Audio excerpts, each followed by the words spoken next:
합니다. 여러분 전도서 5장의 말씀에 이런 말씀이 있었죠. 우리가 하나님 앞에 겸손하게 그리고 진솔하게 정직하게 그래서 어제 이런 말씀 드렸습니다. 하나님에게는 전심으로 그리고 사람에게는 진심으로 여러분 우리의 마음이 하나님 앞에 온전한 예배자로 드리고 그리고 우리는 세상에 나가서 삶의 예배를 드리는 것이에요. 교회와 세상이 이분법적으로 분리된 것이 아니라 그것이 하나가 되어야 된다는 거예요. 우리의 인생도 마찬가지죠. 가정에서 아빠의 모습, 엄마의 모습과 그리고 교회에서 장로님과 권사님의 모습이 일치해야 되지 않겠습니까? 그것은 목사로 사는 저에게도 마찬가지입니다. 목사로서 어떤 존경받는 모습이 있다면 내가 가정에서 아내와 아이들에게 남편으로서 또 아버지로서의 존경이 내가 그대로 흘러가야 되지 않겠습니까? 이것이 없다면 하나님 앞에 너무나도 부끄러울 것 같습니다.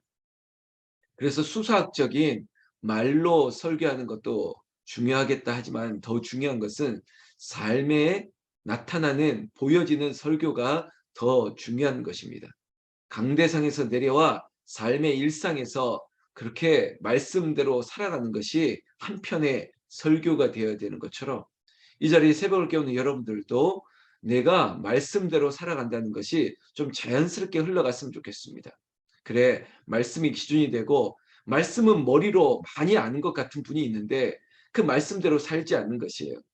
이게 바로 괴리 아니겠습니까? 이게 불협화음처럼 여기저기서 소리가 나기 시작합니다. 그래서 어제 그런 이미지로 말씀을 좀 공유했지 않습니까? 말을 적게 하라고. 말을 적게 하라고. 여러분 말 많으면 실수도 많겠습니다. 그리고 생각을 너무 많이 하지 말라고요. 말과 생각 이게 사실 일치하거든요. 말이 많으면 생각도 많고 생각이 많으면 말이 많아질 수 있는데 그 말 우리에게 주신 언어 우리가 어디에 많이 써야 되겠습니까? 기도하는 일에도 그리고 우리가 찬송을 드리는 일에도 찬송이 곡조 있는 기도고 기도가 찬송이 되고 그 삶 가운데 항상 기뻐하라 쉬지 말고 기도하라 범사에 감사하라. 이 그리스도의 생활 패턴에 우리의 언어를 여기다가 막 적용해내는 거예요. 이것도 감사, 이것도 기쁘고 즐겁고 이래서 내가 주님 안에 늘 기도할 수밖에 없는 언어, 우리의 말이 가득하기를 바라는 것입니다. 자, 그래서 오늘 여러분들 가지고 있는 매일 성경에 보면 오늘 제목이 뭐 행복의 비결 이렇게 되어 있습니다. 지난 3일 전에 주일 설교를 한 번 더 들어주시고 복귀하면 행복이란 무엇입니까? 행복이란 예수 그리스도를 믿는 것입니다. 예수 그리스도 안에서 주를 믿음으로 그렇게 살아간다면 무엇 하나 모자랄 것이 없습니다. 그래서 주 안에 있는 나에게 딴 근심 있으랴 주와 함께 길 가는 것, 동행하는 것 그것이 행복 아니겠습니까? 정말 무명이라도 좋고 아무것도 없어도 좋습니다. 그냥 주님께서 내게 주신 은혜로 그 은혜로 살아가는 것. 그래서 제가 요즘 여러분들에게 요청하지 않습니까? 내가 제일 좋아하는 찬송이 뭔지 알고 싶다고. 그리고 우리가 교회이기 때문에 북한산 기도원 홍은절교회가 사모하는 찬송은 사모하는 은혜로운 찬양은 무엇인지 그 10곡을 한번 뽑아보고 싶은 게 이 연말의 작업입니다. 이런 찬양을 추천도 합니다. 은혜 아니면 살아갈 수가 없네. 정말 하루하루 살아갈 수 없는데 은혜로 살아간다는 겁니다. 이게 너무 좋습니다. 내 평생에 가는 길 순탄하여 정말 하늘의 평강을 구하는 사람이 있습니다. 내 영혼이 은총 입어 이렇게 찬양하는 분들이 있습니다. 이거 너무 좋아요. 여러분 찬양을 많이 부르세요. 운전하시면서 운전대를 잡고 찬양하시고 또 설거지하고 우리의 어머님들 가정에서 일터에서 일하면서 찬송하는 것. 이게 노동요가 아니라 은혜의 노래가 되게 하시고 그래서 삶이 찬양이 되게 하시고 찬양으로 삶을 이끌어갈 수 있는 그런 인생 되기를 주의 이름으로 축원합니다. 자, 그런 의미에서 우리 행복이란 뭘까? 행복의 비결을 오늘 전도자가 또 얘기를 하고 있습니다. 먼저 여러분 8절부터 9절에 보면 뭐 권력이 있으면 행복할 것이다. 그러나 그 권력도 헛되는 것입니다. 여러분 우리가 뭐 지금 정치를 보고 있지 않습니까? 결국에는 10년 이상 가는 정권이 없습니다. 그저 바뀌는 거예요. 다 헛된 것입니다. 우리가 전도서를 시작할 때 헛되고 헛되고 헛되니 헛되도다 네 번이나 강조했던 이 해 아래 이 세상 가운데 있는 모든 것이 다 헛된데 권력 붙들고 있다고요? 대통령실에 있는 사람은 행복합니까? 그렇지 않을 겁니다. 모두가 다 가진 것 같지만 여러분 다 가진 것이다라고 말하는 순간부터 그의 인생은 헛헛해지는 것이에요. 이 세상에서 다 가진 것 없습니다. 주님이 삶의 전부가 되시지 어떻게 다 가졌다고 말할 수 있겠습니까? 그래서 9절 말씀에 땅의 소산물은 모든 사람을 위하여 있나니 왕도 밭에 소산을 받느니라. 여러분 저 도곡동에 아니면 저 대치동에 타워 팰리스 가장 꼭대기에 사는 그 사람도 결국 우리랑 똑같은 거 먹습니다. 짜장면 시켜서 먹기도 하고요. 피자 시켜서 먹기도 하는 거예요. 다 똑같이 사는 겁니다. 물론 뭐 금가루 뿌려서 먹을 수도 있겠죠. 뭐 그런들 뭐 달라지는 거 있겠습니까? 그런들 뭐 150년을 살던가요? 다 똑같다는 거죠. 그거 조금 다르게 누리는 것 때문에 이걸 행복이다 말한다? 아니라는 겁니다. 여러분 땅의 소산물 모든 사람도 있고 왕도 있고 조금 더 가질 뿐이죠. 여러분 하늘나라 영원한 소망 가운데 하나님의 상속자로 우리를 부르셨는데 이 땅 가운데 있는 조금 더 많은 것 때문에 어제 제가 뉴스 뭐 여기저기 거 신문을 보는데 뭐 어제는 사회면에 아주 뭐 재미난 기사가 하나 있더군요. SK 최태원 회장의 전처가 됐죠. 노소영 씨. 노소영 씨가 위자료로 1억 그리고 재산 분할로 뭐 665억 뭐 이런 금액. 이걸 다 합치니까 666이더라고요. 그 666억 얻으면 야 행복하겠다 이렇게 말하는 게 정말입니까? 더덥지 않습니까? 10절 말씀부터 권력을 얘기했다면 제가 지금 조금 전에 언급했던 재물에 대한 얘기입니다. 은을 사랑하는 자는 은으로 만족하지 못하고 얘기합니다. 야, 내가 정말 이것만 있으면 행복하다. 나한테 막 10억만 있으면 뭐 100만장자 이런 말도 있지 않습니까? 정말 그것만 있으면 행복할까요? 아니라는 겁니다. 전도서가 말하는 거, 에이, 뭐, 남들은 그렇게 얘기하지만 나는 진짜 내 수중에 1억만 가지고 한 달 내에 써봤으면 원이 없겠다라는 사람이 있습니까? 우리 북한산계동 홍은제일교회 수준은 그거 아니지 않습니까? 가진 것이 없어도 행복하는데 은을 사랑하는 자는 은으로 만족하지 못한다라고 얘기하고 있습니다. 풍요를 사랑하는 자는 소득으로 만족하지 아니하나니 이것도 헛되도다 이겁니다. 많이 가지면 행복하다, 풍요로우면 행복하다, 우리는 이 수준에서 뛰어넘었다라고 말했으면 좋겠습니다. 아니다. 아니다. 그렇게 말해야죠. 11절에 한 번 더 얘기하고 있습니다.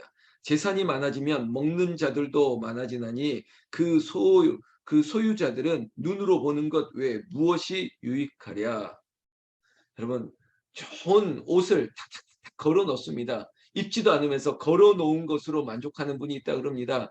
우리 교회 권사님 집사님들은 그렇지 않은데 야 백을 착착착착착 재어놓고 저 필리핀의 아멜다 여사처럼 구두 좋아하시는 분들 구두 착착착착 꼽아 놓으면 보는 것만으로도 배부르다고. 여러분 정말 그렇습니까? 아니죠. 저는 이렇게 성경책 모으는 걸 좋아하는데 본 성경책은 두 번 보지 않습니다. 어떤 분들은 보고 또 보고 줄치고 정말 하나의 성경을 닳고 닳도록 보는 목사님들 참 많습니다. 물론 그것도 좋습니다. 근데 저는 한 번 딱 보면 또 꼽아 놓습니다. 그리고 새로운 성경 있으면 또 사서 또 봅니다. 이거 꼽아 놓는 게 저에게 사치라면 사치입니다. 그런데 세상에 우리가 이런 소득, 내가 가지고 있는 것, 누리는 것들을 모아 놓으면 이게 보는 것만으로도 만족한다, 유익한다, 좋다? 그거 과연 그렇습니까? 이런 가진 풍요에 대한 반대의 방향으로도 얘기합니다. 노동자는 먹는 것이 많든지 적든지 잠을 달게 자거니와 부자는 그 부유할 때 부유함 때문에 자지 못하느니라. 여러분 재밌지 않습니까?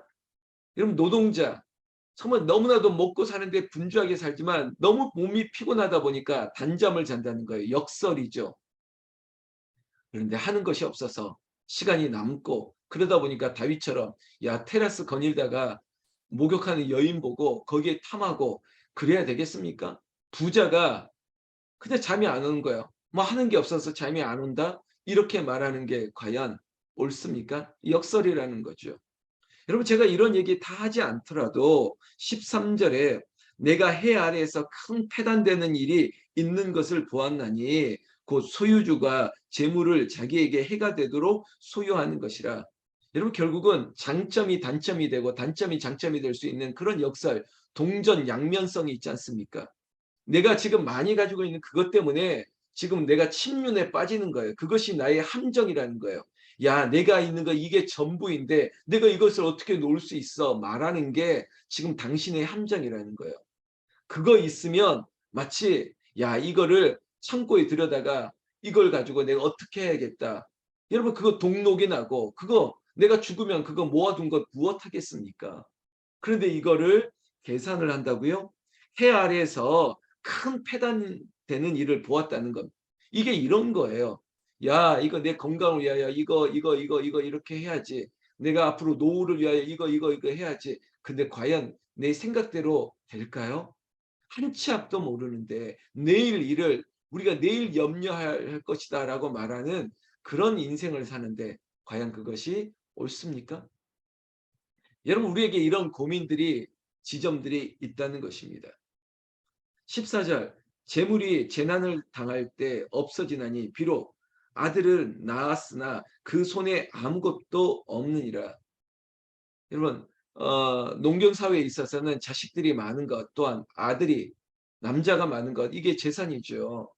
그리고 이 시대에 내가 가지고 있는 소유가 많은 것, 재물이 많은 것 다 좋죠. 그러나 이것들을 언급하는 것은 이것 모든 것들이 헛되도다라고 얘기하는데 혹시 여기에 또 반론을 얘기합니다.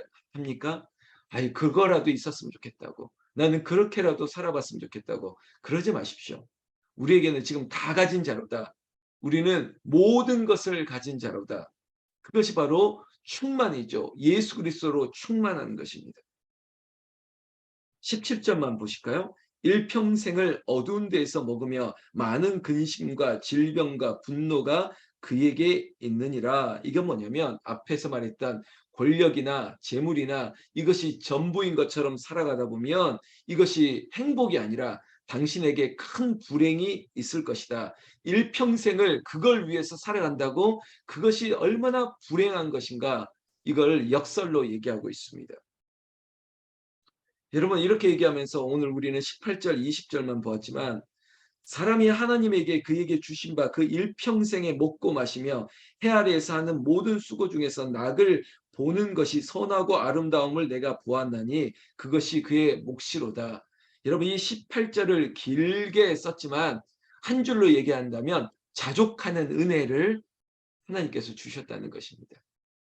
이 자리에 가진 것 많이 있는 분은 없습니다. 우리 교회도 그냥 딱 쓸 만큼만 주십니다. 마치 만나와 같은 은혜를 주시는 교회예요. 여러분 내년 다다음 주에 우리가 결산을 할 건데 딱 주신 거 그냥 그 주신 것만큼 쓸 수 있는 교회예요. 그래서 베풀고 나누고 다음 주일 지나서 우리가 어려운 교회 초대해서 그렇게 베풀고 심지어 말하는 것도 베푼다는 것도 교만인데 나누는 그런 일들을 할 때 그렇게 할 수 있게 하시는 것도 은혜예요. 우리가 많이 있어서 하는 게 아니에요.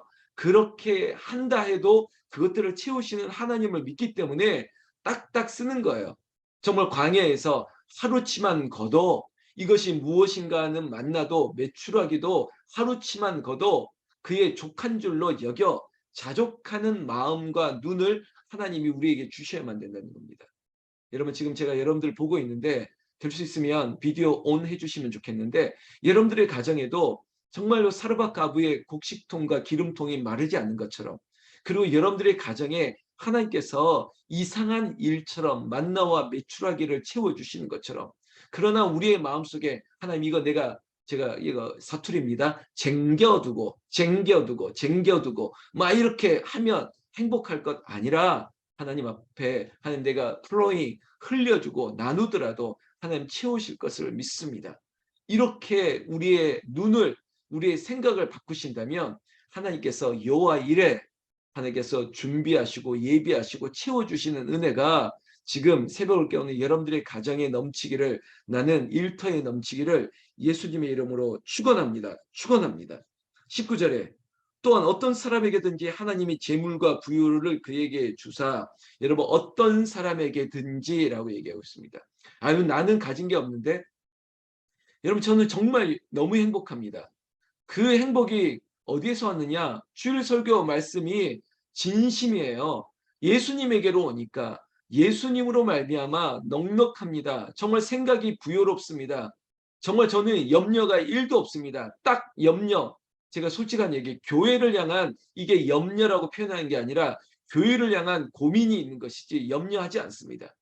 더 좋은 교회, 성도들이 더 복되게 되는 것, 뭐 이런 것들에 대한 고민의 지점이 있는 것이지 제 삶에 우리 아이들의 문제, 내 건강의 문제, 내가 가지고 있는 소유의 문제, 이거 정말 1도 염려하지 않습니다. 이게 왜 그럴까? 주님 안에 있기 때문이에요. 제가 더 좋은 것을 누릴 수 있는 그런 욕구들이 저에게 있습니다. 그러나 요즘 그런 것들이 아무것도 없습니다. 다 있는 것이에요. 다 있다고 표현합니다. 누가 뭐 목사님 필요한 거 있어요? 그러면 다 있습니다. 굳이 있다면 돈 좀 주세요. 돈 가지고 좀 쓰게요. 뭐 이런 제가 그냥 농담처럼 얘기하지만 다 있는 거예요. 그럼 돈 가지고 목사님 뭐 하려고요? 좀 나누려고요. 남 주려고요. 남 주려고. 배워서 남 주고 배워서 남 주고 그리고 벌어서 남 주고 그러려고 하는 거지 나를 위해서는 정말 다 있습니다. 이 자리에 있는 여러분들이 요 부분에 있어서 뛰어넘기를 원합니다. 승리하기를 원합니다. 정말 하나님이 나에게 내 몫을 주셨어. 자족하는 은혜를 주시고 그 자족하는 은혜를 가지고 살다 보니까 하나님이 재물과 부요를 솔로몬에게 야 네가 내가 너에게 무엇을 해줄까? 하나님 지혜로운 마음을 주세요. 우리 백성들을 재판할 수 있는 이 재판의 지혜를 주세요. 이런 아름다운 마음을 가지니까 예수님이 재물과 부귀와 영화 이런 것들을 더하여 주신 것처럼 하나님이 그래 너 아무것도 필요 없어. 오케이. 그래. 안 주는 분이 아니라 그 마음을 보시고 하나님께서 하늘의 좋은 것으로 이 땅의 기름진 것으로 여호와 이레로 채우시는 분이라고요. 그런 고백이 자족하는 은혜를 주시고 자족하는 은혜를 뛰어넘는 기적과 같은 은혜. 여러분 성도님들이 저에게 너무 많은 걸 채워주시거든요. 목사님 이거 이럴 때마다 제가 놀라요. 아니 이걸 어떻게 생각하셨지? 아 이걸 어떻게 생각하셔서 우리 가정에 저에게 이렇게 베풀어 주시지? 여러분 이런 날마다 만나와 메추라기 같은 정말 하늘의 비와 같이 쏟아지는 것 하나님께서 그것들을 주실 때 여러분 정말 우리에게는 부족한 거 없어요. 아유 내가 이런 집을 만들어야지 내가 이 땅을 사야지 이거 우리 아들에게 이거 물려줘야지 우리 딸에게 이거 줘야지 이거 아니라고요. 하나님께서 책임져 주십니다. 하나님께서 은혜 베풀어 주시는 거예요. 20절 그는 자기의 생명의 날을 깊이 생각하지 아니하리니 이는 하나님이 그의 마음에 기뻐하는 것으로 응답하시니라. 너의 날수가 언제까지니 모르겠죠. 우리의 생명 호흡이 언제까지입니까? 우리가 이 땅에서 언제까지 길이 살 수 있겠습니까? 없습니다. 유한하고 한계가 있습니다. 여러분 주 하나님과 영원히 그 나라 갈 때까지 우리에게 행복의 비결은 오늘 제 줌을 로그인하시면 최고의 선물은 예수 그리스도 그 이미지가 떠올리는 것처럼 우리의 인생의 가장 큰 행복의 비결은 선물은 예수님입니다. 예수님과 더불어 주님이 내 안에 내가 주님 안에 in Christ 주님을 선물로 주님이 기준이 되고 주님으로 말미암아 기뻐하는 행복한 성도님들 행복한 새벽기도 용사 되시기를 나는 우리 주 예수님의 이름으로 축원합니다. 축원합니다.